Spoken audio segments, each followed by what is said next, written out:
சுதந்திரத்திற்காக 9 ஆண்டுகள் சிறையில் இருந்தார். தமிழகத்தின் முதலமைச்சராக இருந்தவர்.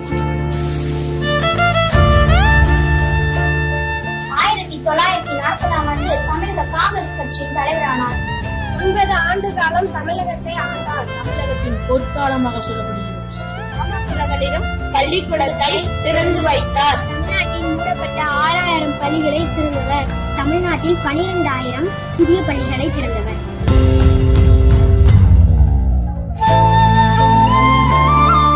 நாடு மேற்ற செல்வர்களை பள்ளிக்கு வரவழைத்தவர். தமிழ்நாட்டில் 12 அணைகளை கட்டியவர். செய்து காட்டியவர். 2 இந்திய பிரதமர்களை உருவாக்கிய கிங் மேக்கர். இலவச கல்வி, இலவச மதிய உணவு திட்டங்களை கொண்டு வந்தார்.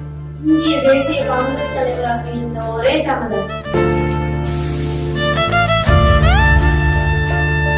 தமிழ்நாட்டில் அனைத்து கிராமங்களுக்கும் மின்சாரம் கொண்டு வந்தவர்.